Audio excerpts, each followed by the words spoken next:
What happens when a rich developer mocks a poor carpenter, saying he'll only pay if water flows from a dry volcanic stone?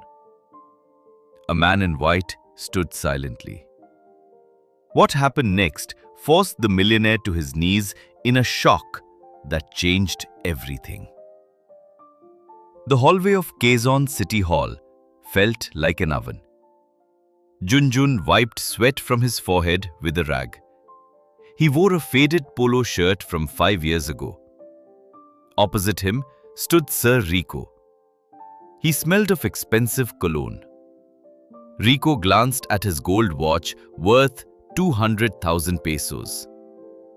Junjun held a tattered 20 peso notebook tightly in his hands. It contained every hour of his 18 months of labor. "You want 450,000 pesos? Rico laughed loudly. The sound echoed off the cold marble walls. "You have no contract, old man. Only these chicken scratches." Suddenly, a man in a simple white shirt stood near the garden. He watched them with calm, deep eyes. Rico didn't notice him. He pointed to a dry volcanic rock. "I am a man of science," Rico sneered. "I will pay you double. I will give you 900,000 pesos, but only if water flows from that stone." Junjun felt a strange warmth near his heart. The man in white nodded toward the dry rock. "Do you believe that God speaks through the silence of the poor?" It was the year 2019 in the hills of Antipolo. The sun was a burning hammer in the sky. We were building a grand palace for Sir Rico. The temperature stayed at 38 degrees Celsius for weeks. My skin turned dark and my hands became rough like stone. I worked 12-hour shifts without a single complaint. I often skipped my midday meal to save money. I just tightened my belt and kept lifting heavy hollow blocks. I carried a small blue spiral notebook in my pocket. I recorded every bag of cement we used. I wrote down every kilo of nails and every hour worked. My mother always taught me a golden rule. "Honesty is the only currency of the poor, Junjun," she said. I believed her words were the truth of life. I never stole a single nail from the site. Sir Rico often visited us in those early days. He would pat my back and offer me a cold soda. "You are like family to me, Junjun," he promised. "Finish this villa and you will be my permanent foreman." I felt so proud to hear those words. I saw a future where my family would never be hungry. One humid afternoon, a new man arrived to help carry sand. He wore a simple white shirt and dusty sandals. His face was weathered by the sun and wind. He did not talk much, but his movements were steady and strong. When the heat became too much, he stood beside me. He handed me a tin cup of water. The water felt miraculously cold. "Your hard work is seen, brother," he said quietly. His voice was calm and gave me strength. He looked at my blue logbook with a gentle smile. "Keep your records well," he whispered. "The truth has a way of speaking for itself." I felt a sudden surge of hope in my tired heart. I did not know his name then, but his presence felt like a blessing on that dusty hill. He worked until sunset and then walked away. The darkest hour is often just before the light of justice breaks through. If you believe that God sees every drop of your sweat, please like this video and subscribe to our channel. But soon, the atmosphere at the construction site began to change. Sir Rico stopped bringing sodas and started bringing excuses. He said the bank was slow with the transfers. He told me to be patient for just one more month. I told my men to keep faith. I used my own small savings to buy food for the crew. I believed in the promise of the permanent job. I believed in the family that Rico talked about. I kept writing every detail in my blue notebook. I did not know that Rico was already counting his millions. He saw my loyalty as a weakness. I was building a dream for him. He was preparing a nightmare for me. My honesty was about to be tested by his greed. By 2022, the debt reached 450,000 pesos. Sir Rico stopped answering my calls. I stood at his iron gate for hours. My mother, Nane Rosa, was very sick. Her kidneys were failing. She was in stage 4. Every dialysis session cost 4,000 pesos. I had no money left. My pockets were as empty as a dry well. I looked at my blue notebook every night. The numbers showed the truth of my sweat. But numbers do not pay for medicine. I went to Rico's office one last time. I was trembling with fear and exhaustion. I begged him for even a small part of the pay. "Please, sir, my mother is dying," I cried. Rico sighed and looked at his gold watch. He looked bored by my tears. He pulled out a thick stack of papers. "I will help you, Junjun," Rico said smoothly. "I can give you 20,000 pesos today." My heart leaped with joy. It was not the whole debt, but it was enough for 5 dialysis sessions. He pushed a document toward me. "This is just a receipt for the advance," he lied. The paper was filled with long words in English. The font was very small and hard to read. I am a builder, not a lawyer. I trusted his eyes. I signed my name with a shaking hand. I did not know I was signing away my life's work. It was a legal waiver. It said I had been paid in full. It said I would never sue him. As I reached for the 20,000 pesos, I saw a man. He was sitting on a wooden bench in the corner. He wore a simple white shirt and dusty sandals. It was the same man from the construction site. He did not say a word. He just looked at the paper I signed. His eyes were full of a deep, quiet sadness. He reached out and touched my blue notebook. His hand was rough and calloused like mine. He did not stop me from signing. He knew I had no choice. But his presence felt like a shield.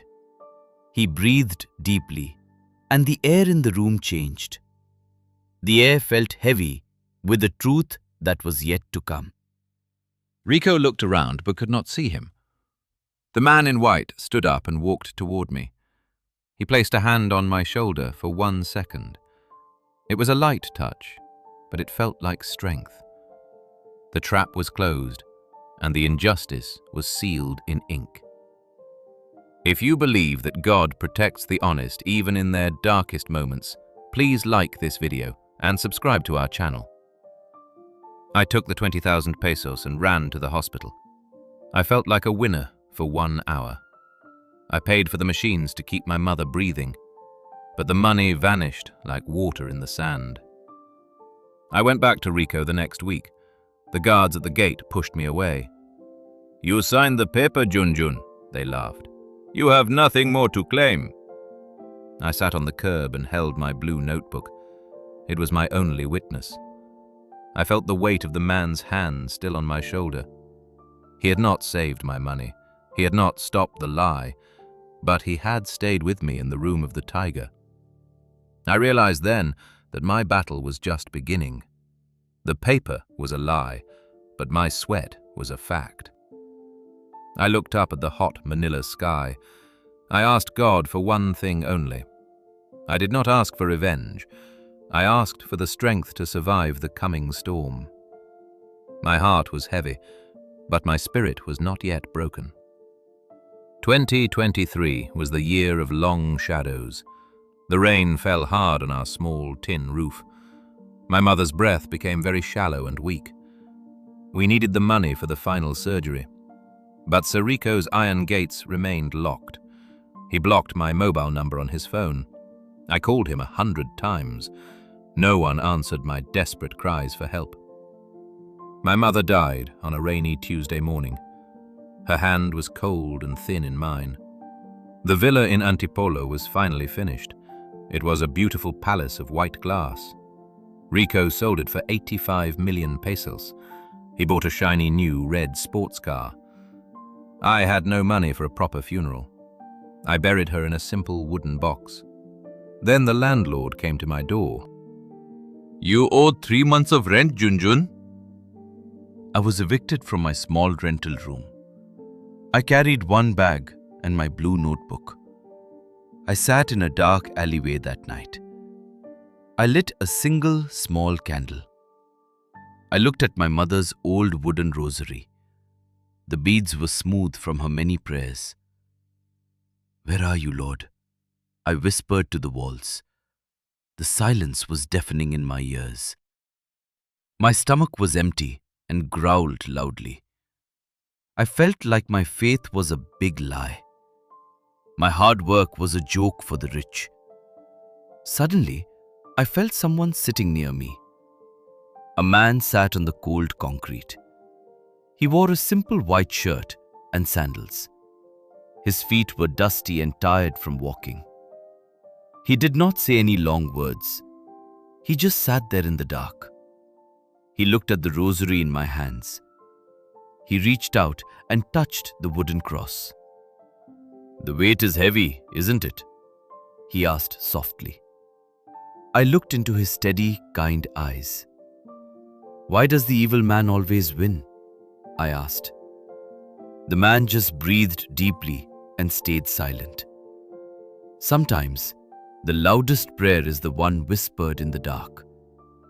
If you believe that God hears every silent tear, please like this video and subscribe to our channel.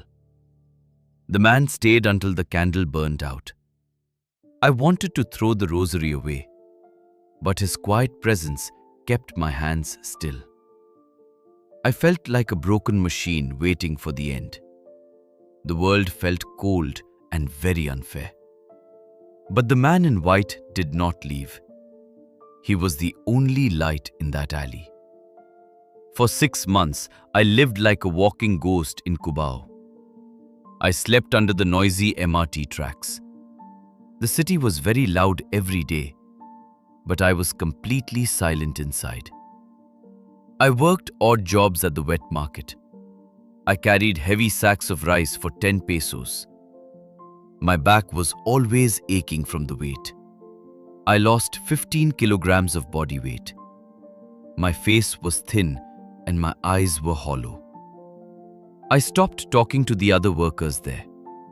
I almost forgot the sound of my own voice. My blue logbook stayed in my pocket always. It was stained with grease and rainwater.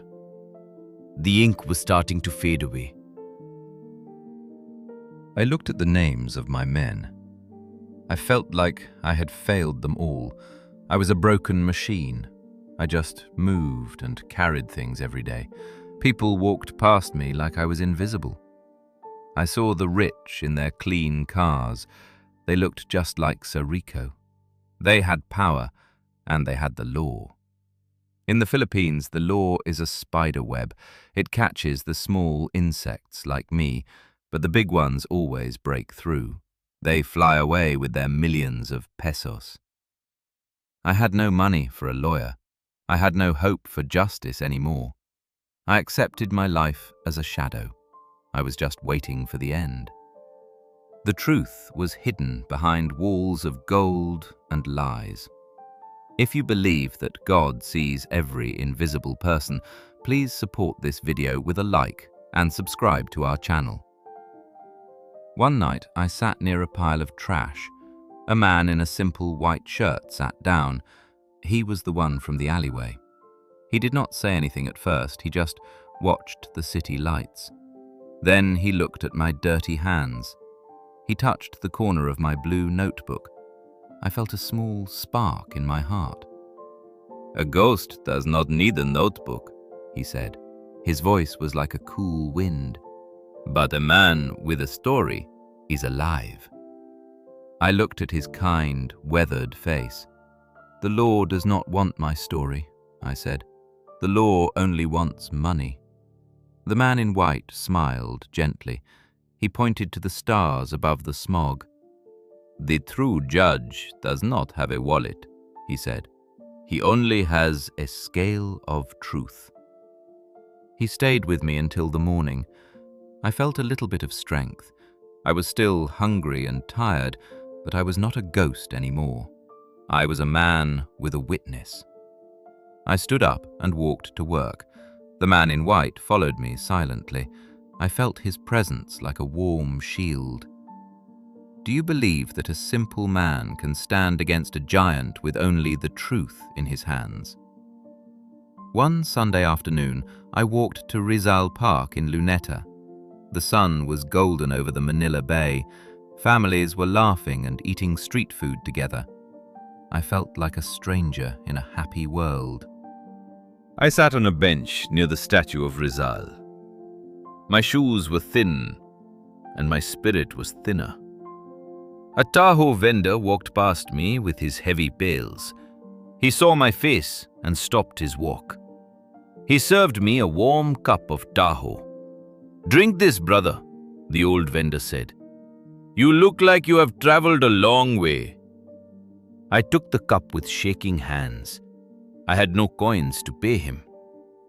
"It is free today," he whispered with a smile.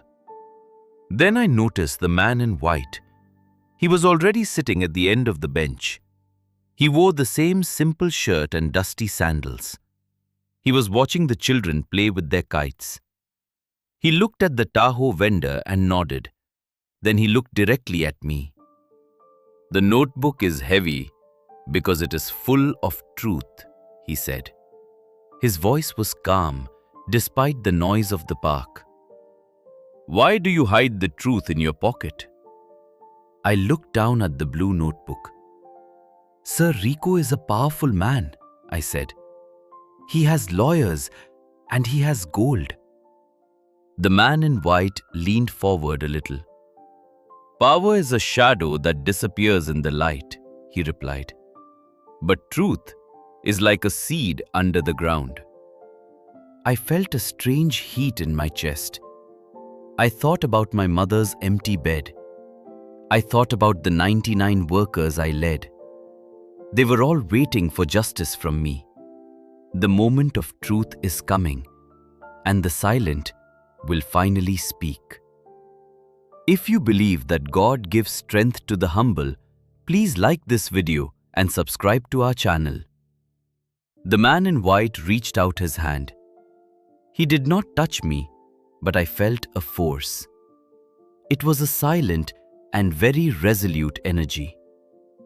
"Your silence is the wall that Rico hides behind," he said. "Break the wall with your words." I looked at my calloused, rough hands. I saw the scars from the construction site.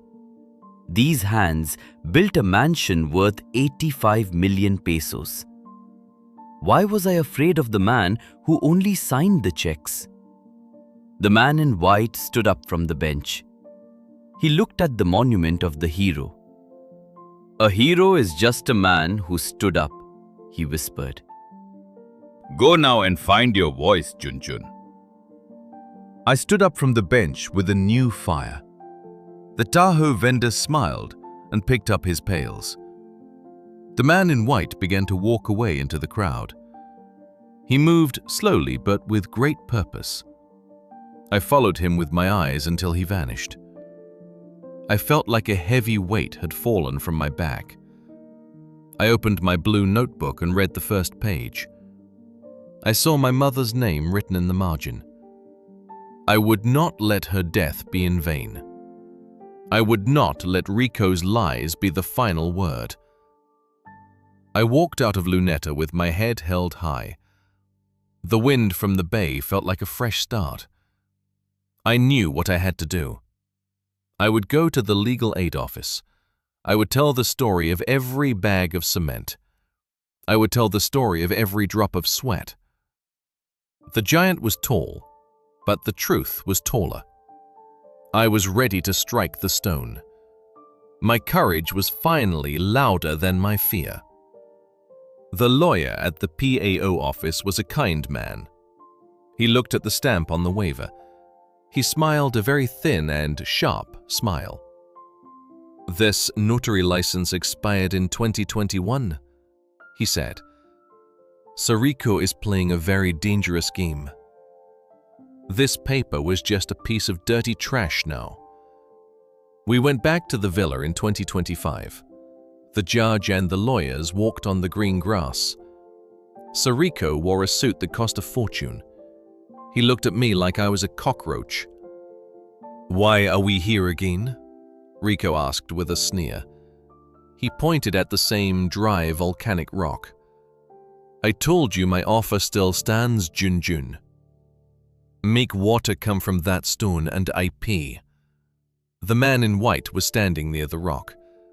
He looked at the ground with a quiet intensity. He placed his foot gently on the dry earth. He looked at Rico with eyes like a storm. "The earth is about to speak the truth that men tried to bury. If you believe that God's justice is never late, please like this video and subscribe to our channel." Near the gate, a heavy drilling crew was working. They were fixing a main pipe for the city.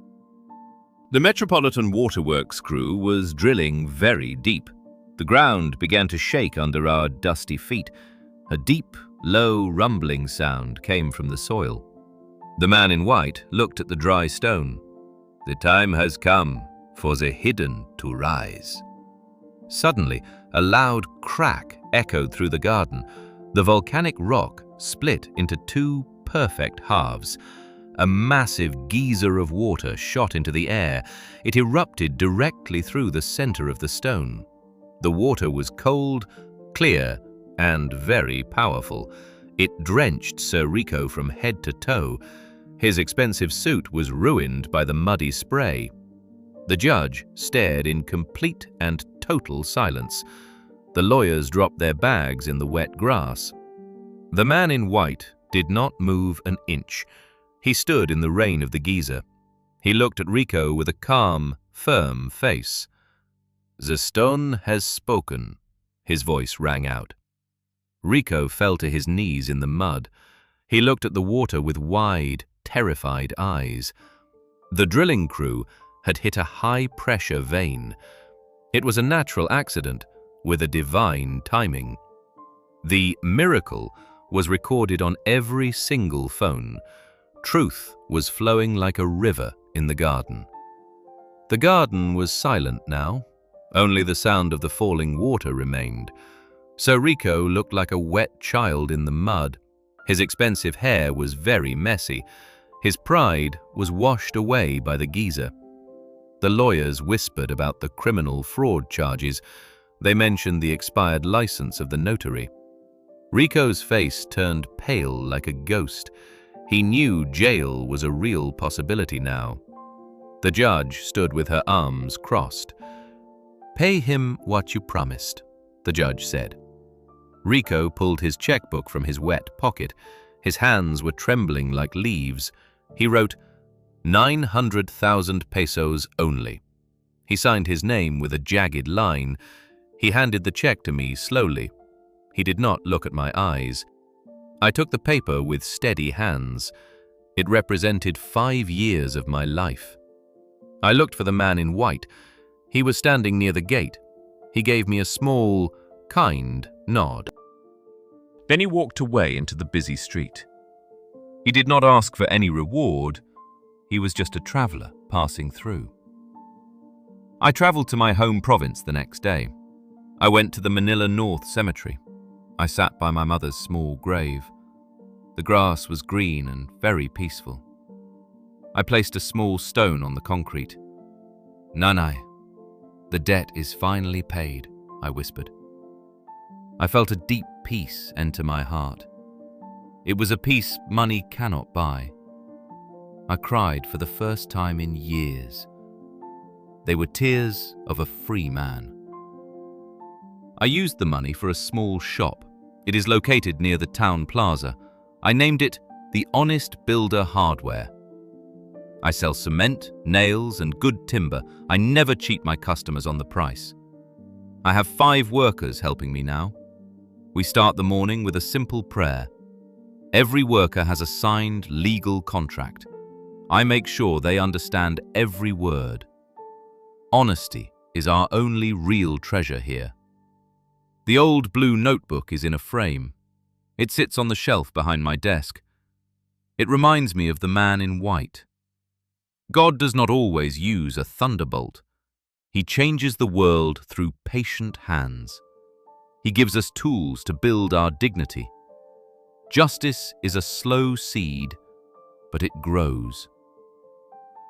If this story reminded you that God sees everything, please support it with a like. Subscribe to our channel for more stories of hope. Write the word faith in the comments if you believe in God's justice.